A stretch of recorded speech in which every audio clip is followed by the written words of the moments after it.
Hey guys, so today is another beautiful day in Nokomis, and we're going to talk about flowers. And so let's just start right away. This right here, I don't know if you've ever seen this before, but this is a cotton plant, and a cotton plant is related to hibiscus. It's a type of hibiscus plant, and it has this beautiful flower on it. This one is yellow. There's another one over here that's sort of pink. And the really cool thing about flowers is flowers are an organ. Did you know that plants have organs just like you have organs? You have like a stomach and a brain and lungs. Well, plants have organs too. And a flower is one of the organs. It's actually a reproductive organ. You can see some really cool flowers up there. We're not going to talk about those right now. But anyway, flowers are cool because they, in the end, make seeds. Check this out. What is this? Can you see it? No, you can't see it. Let me try to get the camera on it. I'm having issues. Oh, there it is. This is cotton. And inside that cotton are the seeds. Now this was the flower. When the flower fell off, inside there was this thing. Crazy. And when that matured, it opened up and revealed this. Now, if we pick this piece of cotton, normally you wait till it's easier to open. I see one that's ready to open. Oh, this one's easy to pick up. Check out this. See, when it dries out, then it's much easier to pick off. You can just take it off like that. We're gonna walk with this cotton, talk about it. So inside flowers, like I said, there are seeds, and a seed is like an embryo for a plant. It holds all of the important information to make a new plant. So if you water it, if you plant it and water it, take good care of it, it can become a new plant. So we could actually make a cotton plant out of this right here because it has a number of seeds.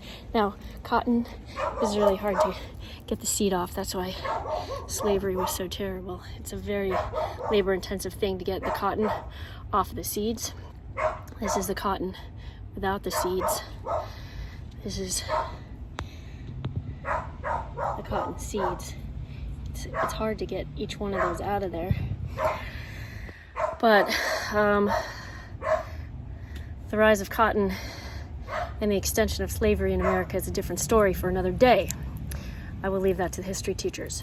So this is a wonderful, beautiful example of cotton that came from the flower of a cotton bush. Now, let's talk about flowers you can eat.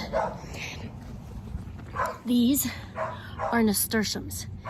They come in different colors. They're really, really tasty. Well, kind of peppery, but I like them, and my husband Jeff likes them. Just pick them, and he could put them in a salad. I didn't even check that one for bugs. If there was no bugs in it. Really fresh, so good. All right, now let's find another plant that's edible. Look at this one. This one, Agatha, hush. Look what we found. We found a bee pollinating.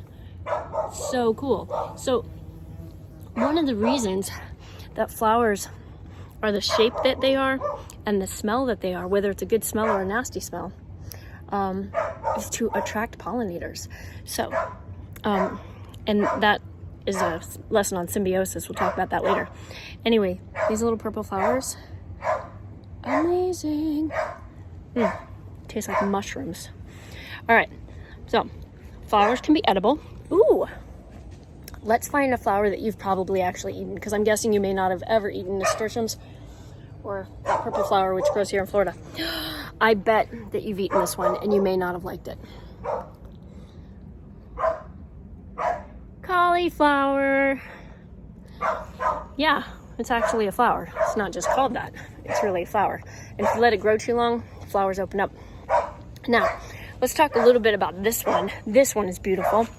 I wouldn't eat this flower because I want, instead, for this flower to turn into a fruit. So the fruits hold the seeds. This little flower, can you guess what it is? This is a bean plant. And not just any bean. This is really, really cool, fun to eat purple bean. And here's the thing. When plants make flowers, they're trying to reproduce. They're making the organ they need to make fruits, which make seeds.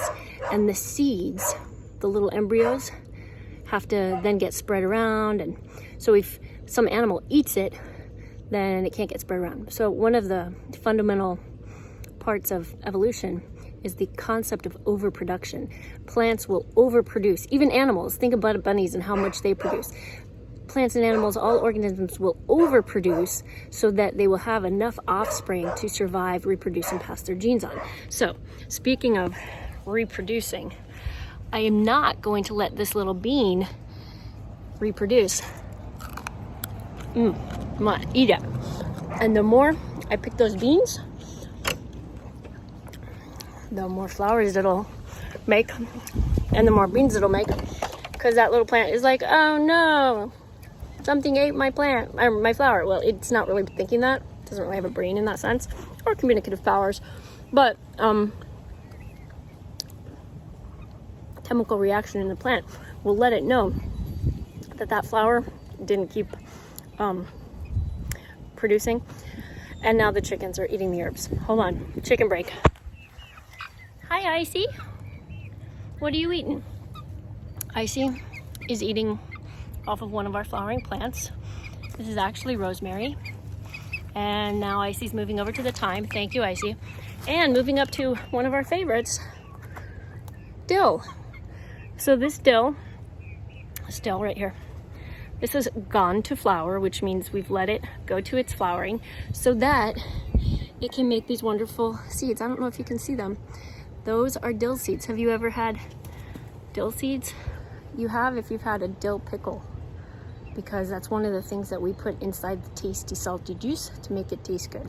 Anyway, this is a super long video. I did not mean it to be a super long video, but now you know a little about flowers. And I would like you to think about what flowers you have around your house. Some of them you cannot see easily because they're not all beautifully colored. But anyway, go look for some flowers. That'll be fun, okay? All right, love you guys.